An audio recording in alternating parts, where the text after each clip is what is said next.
It's based upon being in a long-term relationship, a relationship that I started in my 20s. I was married in my 20s up until late 50s, and end up getting a divorce. And so there seems to be a high number of people that are getting divorced now that have been together with someone for a number of years. And it seems to be quite frequent now. So what I wanted to do is I wanted to kind of take the time to have the discussion on how you can prevent these things from taking place in your life. Because, prevention is the key. Can you prevent, or are you willing to go through the process of preventing, these failures or these events to take place in a relationship? And so yesterday when I talked about the communication piece, which is one of the most important keys, because, where there is no communication and open and honest communication, there is no foundation. There is truly no relationship. Because you have to be founded on solid footings, solid foundations. I come from the building trades background. And whenever we're building a home or I'm building a deck or I'm building something, footings always have to be inspected, because that is the foundation by which whatever we're going to build on has to stand. And so if you're going to build something substantial, it has to be built on honesty, truth, transparency. Those are three, just bedrocks, I would call them. Are you willing to be transparent? So when you look at tonight, I'm going to talk to you a little bit about the infidelity and the betrayals, but a lot of the infidelities and the betrayals that take place are directly connected to what took place in lesson one, or day one. In day one, we were talking in terms of, again, conversations and speech and things like that. And, does your person feel open enough to communicate or to tell you generally how they feel? Has the conversation or has the communication been to the point where it's still a place where they feel safe, and there isn't a lot of over talking, and it's not this whole thing of, not allowing that person to be seen or to be heard? Because those are the things which I mentioned yesterday. What they do is they cause a lot of feelings to get hurt. And so when you look at the combination that I come up with, because I'm a person that I see things in sequences. And so the combination I came up with is hurt. Put that in the chat. Hurt. Bitterness would be the second one. Resentment, disdain, and loathing. And so I came up with this based upon sitting down somewhere and kind of thinking it out, seeing it through. Because when you look at hurt is a direct result of this person is opening up themselves to you. They're trying to pour out their heart to you. They're trying to share. They're trying to explain to you where they are and what's going on. And if you're the type of person or if they feel like their person isn't open to them, then what it does is it brings a level of resentment. That's where it goes from bitterness to resentment. Resentment is they feel like their voice doesn't matter. It's because of all the over talking and not listening and belittling the things that they're saying, and they can't even finish their sentence because you're finishing the sentence for them. All that stuff is disrespect, and it's not part of the process of building the unity that's needed if you want to have something long term. This is the only people that this lesson is for. If you're the type of person and you don't want to have a long term relationship, you might as well turn the video off. Go. You got to go to another video. This video is specifically for people that don't want to make the same mistakes that I saw and that I made. Hindsight's 20/20. That's what they say. Because when and then it's that old thing of to know to do good, knowing to do good, knowing what is the right thing to do. When you know what's the right thing to do, and you can start doing it, that's when your life will start changing. So the first thing is hurt. You will be hurt because of them not being, a place that you can go to, that you think that, or that you can trust and that you can count on, which leads to the bitterness. Bitterness is something that, it's something that's internal.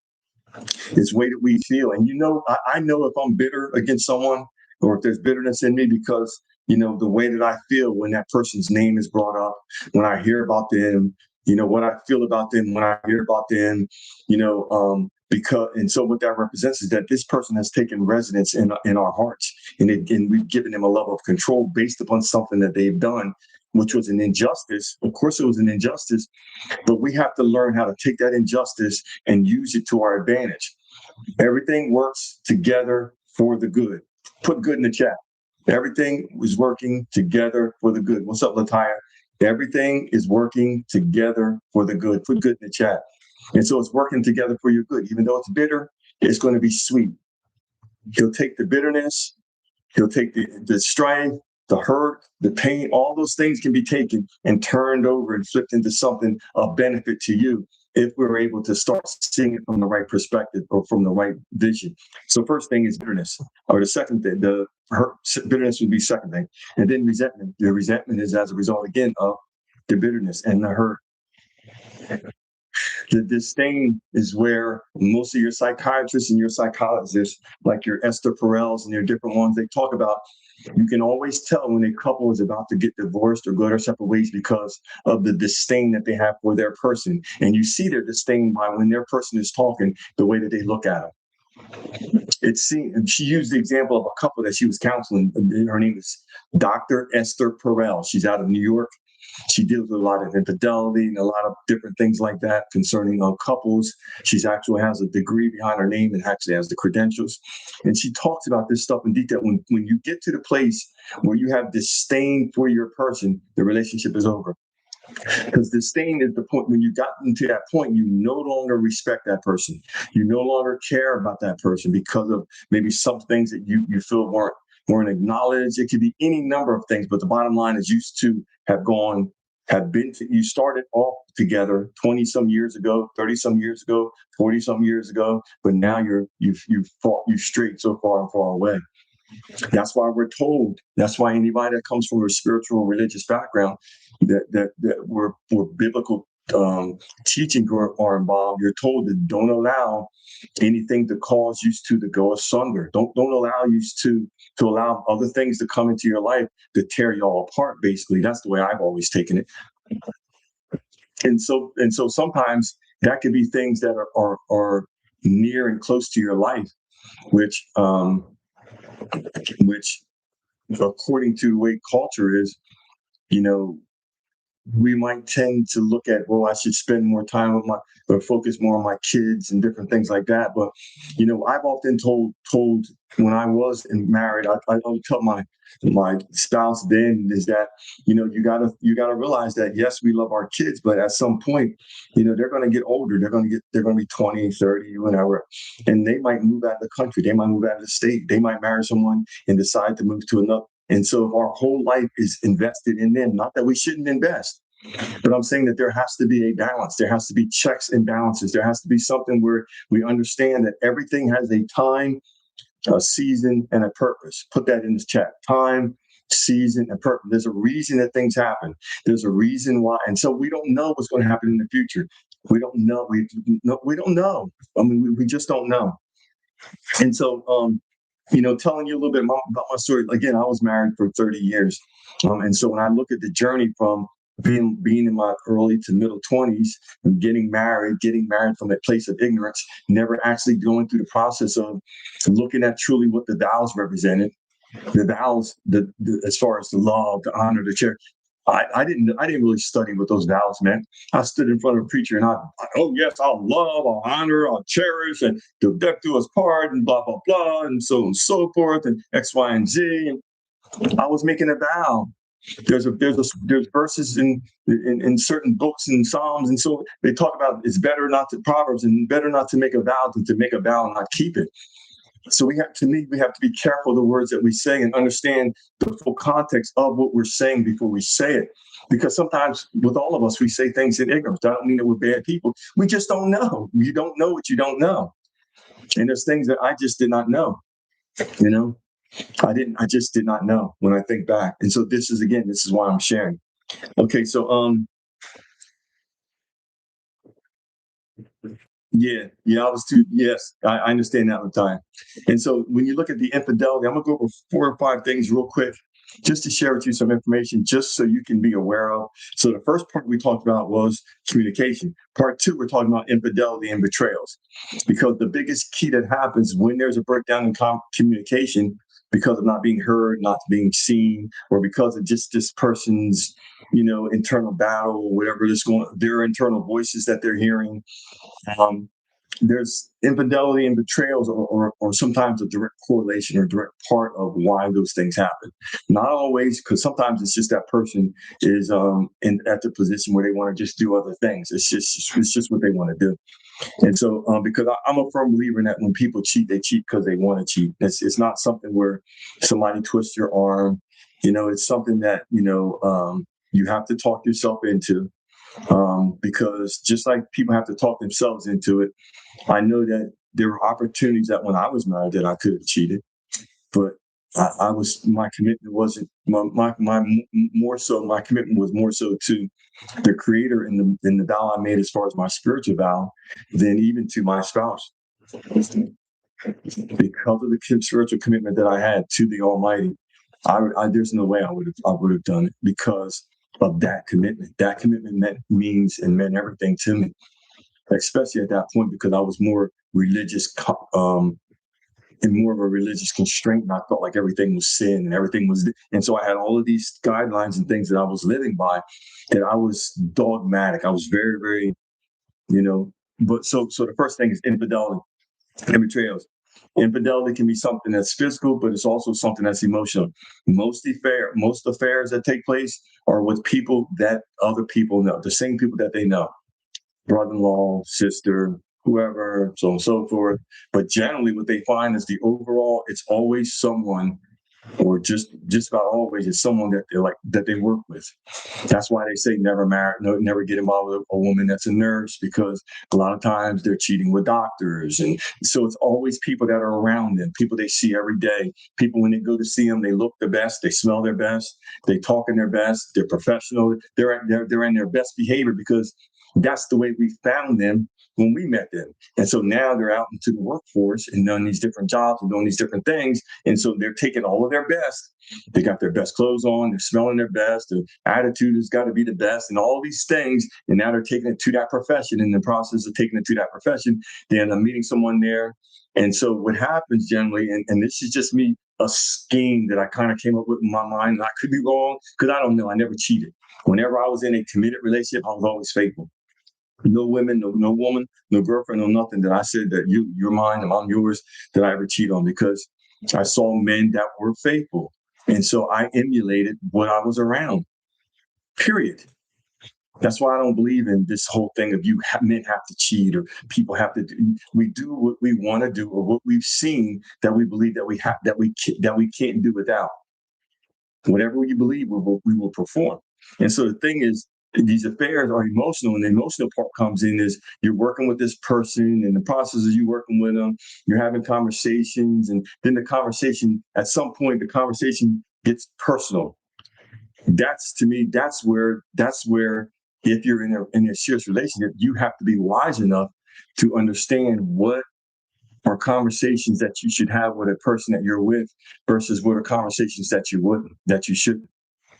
If you're talking to a person that you are married to, or that is married, you should not be talking to me. I don't talk to them about their personal lives. I'm not talking to no woman that's married about her personal life and listening to her issues about her husband or her spouse. That, to me, that is a violation. That is disrespect. She is disrespecting her marriage, because what ends up happening is you're having these conversations, and this is where that emotional connection comes in. This is why you have to be wise as a serpent but harmless as a dove. You got to be wise. You got to be in the place where you're not willing to forego the decision or the commitment that you made. What are the things that you're going to do and the boundaries that you're going to put in place to not fall into these traps, especially for all of us. Every single person that is under the sound of my voice and that's going to see this, you are susceptible to falling into these traps because we're human beings and we have attraction for other people. This doesn't mean that you're a bad person, but the point I'm saying is, what are the boundaries that you're going to put in place that you don't do this? I talk about this often because when I started my company, a builder or contractor. I was just a contractor when I started, but I was in homeowners' houses, husband and wives. When I would go in houses where it was just a woman, a single woman, because I was married, I always took someone with me in those houses. My sons, someone went in those houses with me as a form of so that there couldn't be something come back later and her say, "Oh yeah, he was hitting on me." No, there will be no. I shunned the very appearance of evil. I was accountable. Thank you, Latanya. There's a level of accountability that has to take place when you're serious about maintaining and protecting what you have. Those that aren't serious about maintaining and protecting their relationship, they might think that I'm being an extremist, and I am an extremist, because when a family is destroyed, it not only affects you and the person you're married to, but it affects your children and your generations after that. The solid home maybe that they were born in, now there's step parents that end up getting involved in the future and all these other things, which there's nothing wrong with those things. But if there's a way to keep to keep this long-term relationship together, my goal would be to help you keep it together. Because there's so much pain, so much suffering that you're going to go through by not maintaining it. So this is why I'm talking to you. Yeah, you do reap what you sow. Latanya, I'm gonna be able to get to your comments as soon as I get through this. I'll start answering your comments, but I want to try to get through this. And I appreciate everybody that's in here. I appreciate the taps, the shares, the likes. Thank you for the follows. If you're just coming in here, I'm talking about how you can have a long-term relationship, a relationship over years, and keep the love and keep the intimacy and the fire in that relationship from the time that you start that relationship to the time that you end it. And I'm talking about this because I was married for decades, ended up getting divorced later in life, in my late 50s, based upon the things that I'm teaching you that I wasn't aware of at the time. So this is why I'm sharing this information, because I wrote a book, and in the book I tell my story, and part of my story I share with people how not to make the same mistakes that I've made. And then the process, I share how to go through this whole thing and go through grief and understand that grief is a normal process that all of us will go through, and how to handle it and how to go through the steps. And each step is important, and you can go from one step to the next step. And then you can go revert back to step one, because the steps aren't linear. You can go from 1 to 6 or 1 to 8, and then go back to 2, and then go to 4, because you're going to be in different places, different days, as you go through this whole thing called life, and this thing called healing. So the first thing is, when all of this happens, when the emotional affair or the actual affair takes place, because this is day 2. If you get a chance, I already have day 1 up of on the communication part of this topic, and this is day 2. And so when the affair happens, because of what I discussed in part 1, then there's got to be a process of rebuilding trust, learning to rebuild trust. Trust is something that once it is broken, once I don't feel comfortable with you, once I don't feel like you're being honest and you're being truthful, once you've broken the trust, it is hard. It is hard. It is extremely hard for someone to all of a sudden now trust that what you're saying is truthful. And many times the person that has committed the infidelity or has committed the emotional affair, they feel like, oh, well, you should just get over it. And no, that's a process. That person is going to go through an extreme process because of the things that you've done. This is where accountability is important. Us being me being accountable for the things that I did to that other person, or them being accountable for the things that they did to me.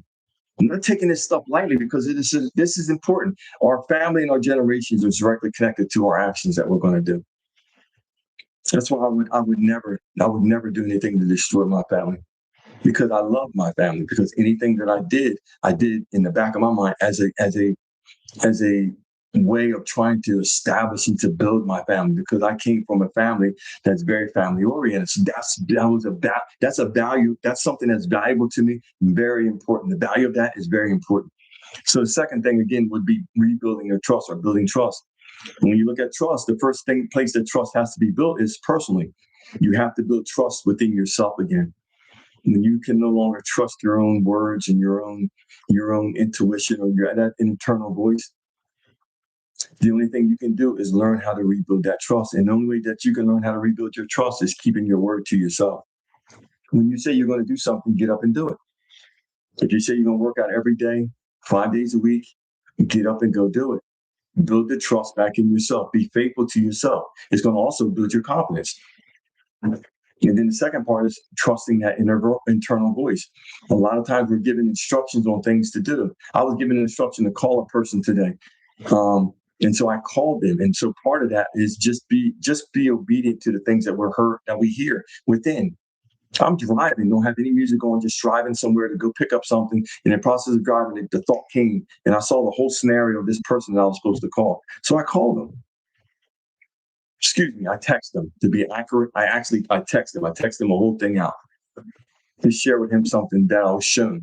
So the third thing is trust your decisions. Throughout this whole process, this is a test of seeing if we're able to trust our decisions.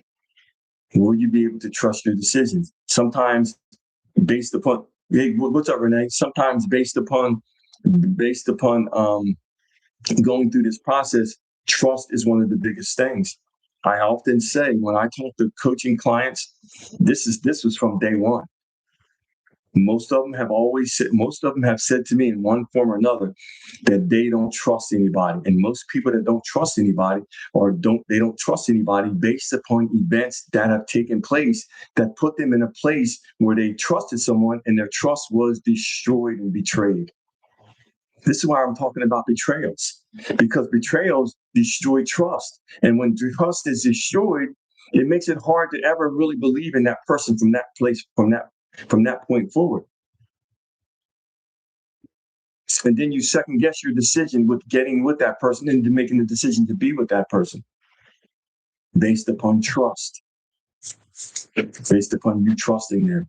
Because you trusted them, you opened up your heart, you gave to them of everything that you had. 3 would be this third thing that I would tell you to be aware of in this part 2 of this little series that I'm doing is secrets. When you have secrets in a relationship, whether it's a business partner or whether it's an actual relationship, a romantic relationship, secrets is going to build a wedge in between that relationship. It's going to take you in 2 separate directions. That's why you have to verify that this person is a safe space. Are they a safe space? That's why I made the videos. Because if you're getting involved with people, you have to take them through a process and a journey to see if, in fact, they are a safe space. Can you trust them with information? Will they take that information and regurgitate it back onto you as a form of a weapon? Not just bringing it back as an example to understand something or to ask something, but I'm saying, will they bring that information back and put it back on you as a weapon? If they will, that person is showing you that they're a person that you can't trust. Secrets always come out. There was one time that I knew of a person that was near. I don't know who keeps calling. There was a person that was near, my relationship, a friend of my ex's, and she was. We were at a barbecue, and this woman was aggressively hitting on me, and one of my cousins saw, and a couple other people, and I was a little thrown back by it because she knew, this person knew where I stood. And so my mindset said, you know what, I'm going to tell my then wife about it. And I told this story before, and I ended up telling her about it. And when I told her about it, she got very, very pissed. She was mad at me. She blamed me, and I was probably the one that was hitting on her. And I mean, it turned into a whole argument about what I supposedly did. And all I was doing was trying to be transparent and be honest. And part of it was because, I knew other people had seen what she had done and the way that she approached me and what she was doing. That was one thing, because my mindset said it's better to kind of let her know, instead of her hearing from somebody else. And that's kind of the thought process I was coming from. Plus, I'm an open, transparent person. I don't have nothing to hide. I have nothing to hide. If I ever at any time didn't want to be in a relationship, I would just said it, whether I was in church or not. I just would have. Just, if you know me, you know what I'm saying is true. I don't have the ability smooth things and say all the right things all the right time. I just don't, because I don't even try to. But secrets will destroy a relationship. If you're with the wrong person, they'll destroy their. If you're with the wrong person, you can't tell them everything, because which sounds counteractive to what I just said, because they're not in a place growth wise where they can handle something like that. They can't handle the fact that someone else or some information that you might bring them. There's just people that can't. If the shoe was flipped on the other foot and it was one of my friends, I would have been able to handle that if she came to me and told me that. And then what I would have done is what I was thinking that she would have done was get rid of that friend, because that's not a good friend. I was trying to show her that, look, this person that's around you is a snake. I think that's my responsibility as your spouse and as the person that loves you. I should be able to come to you and tell you that this person that is around you is a freaking snake.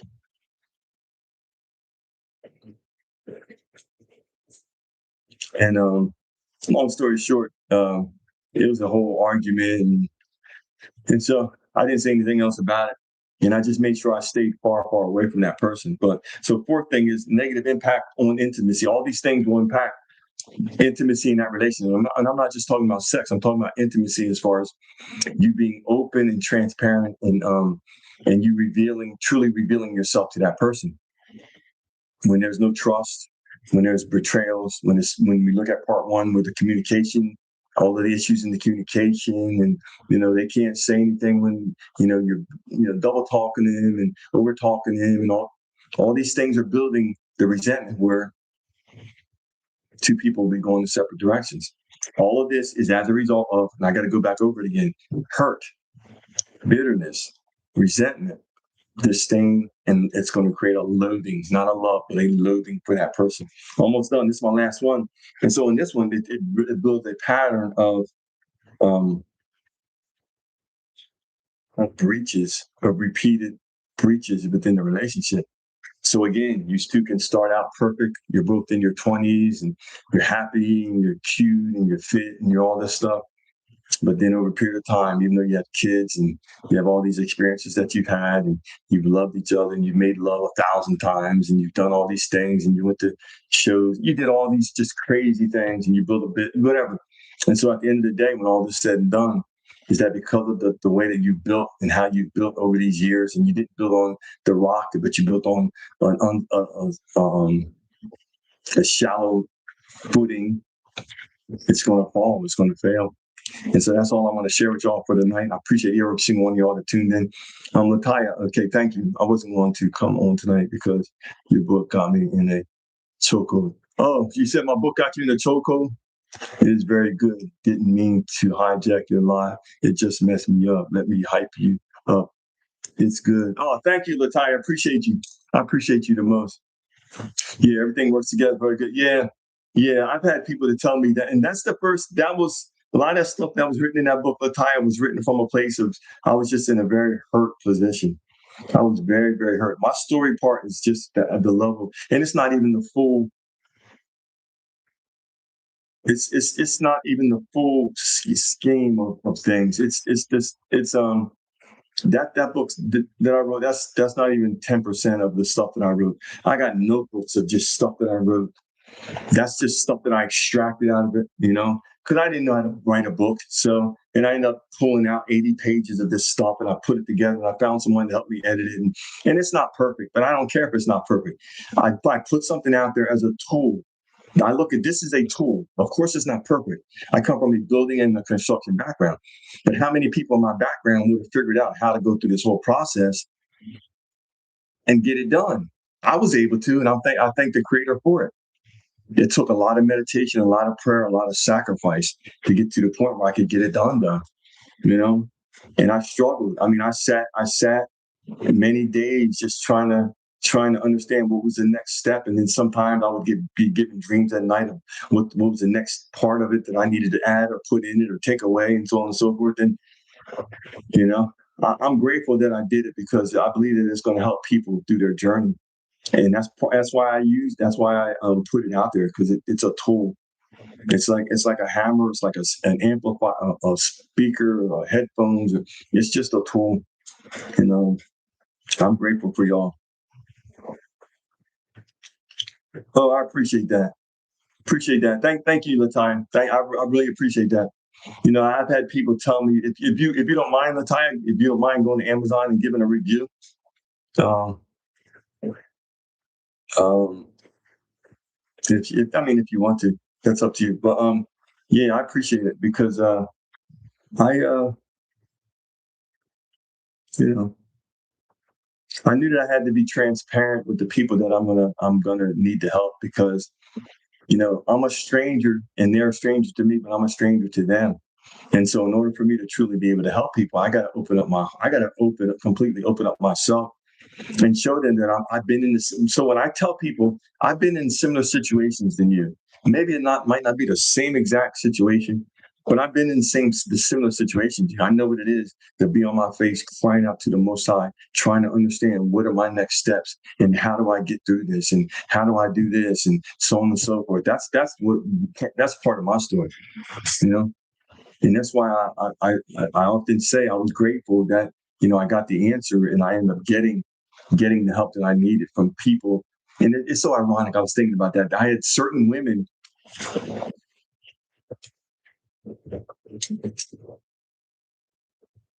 Yeah, yeah. I was grateful that certain women came into my life at that time that were very, very beneficial. There's three different women. Of course, my mom has always been, so she would be the fourth one. And but with my mom, my dad was in a place at that time where he had just had a stroke. The church was about to shut down. The church that my dad had built or established, my grandfather. So let's say 100 years. It might have been longer than that. And there's nobody that could keep it going. There's no way that I could do it. And my brother, he's out of town and all. So basically, they end up selling it and closing the doors and so on and so forth. And I just saw I was just shown that I had to stay connected to my mom, which I did not want to do at that time because my mind was on knowing all the things that she needed to do for my dad and for all the responsibilities that she now had to do. Because my dad he was old school man, head of the household, so on and so forth. So he did everything, or he did a lot of things, I'll say. And so now all those things, she's got to kind of start learning to do those things. And so I didn't want to add something else to her plate. But I was shown in a dream one night and very clearly that I had to stay connected to her. I had to stay in contact with her because it was going to allow me to get some strength through it. And I'm glad I did because I say it often that I was blessed with a mother that she's very wise. She's a very wise woman. And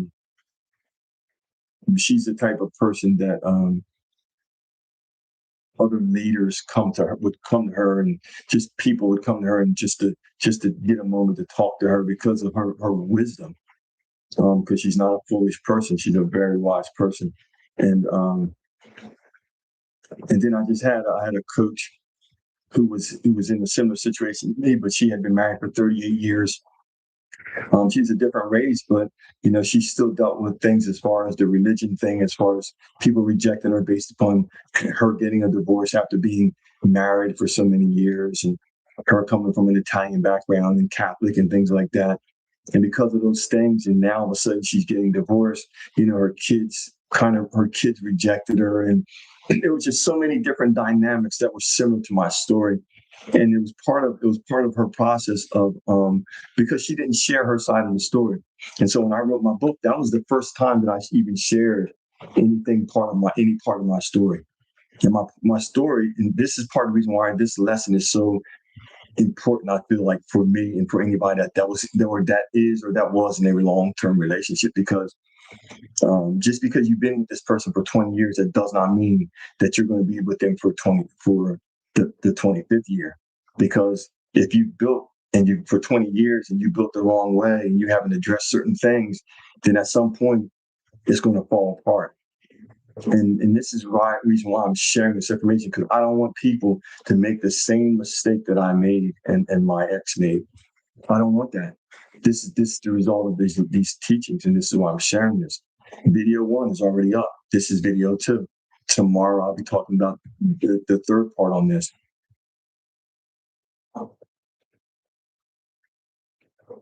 Yeah.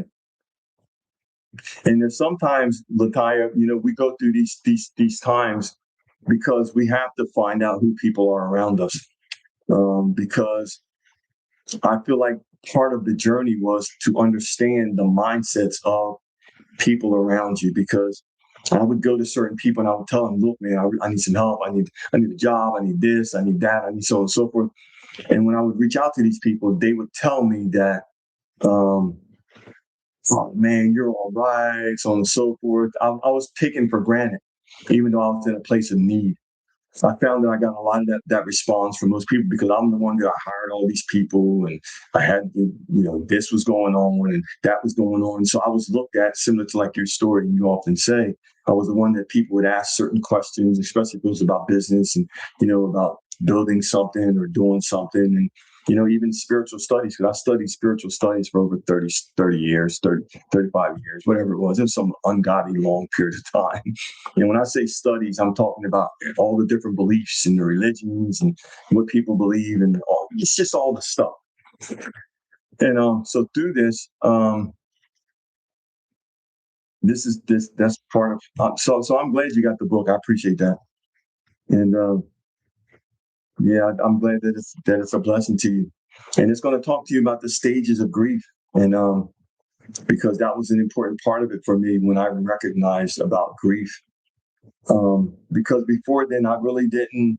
I hadn't really studied on grief or really looked at the full impact of grief and how it affects your life, and it definitely has a big impact on your life. And anybody else in here that have something to say? I appreciate everybody that's in here. Thank y'all for taps, likes, shares. Thank y'all for the conversation.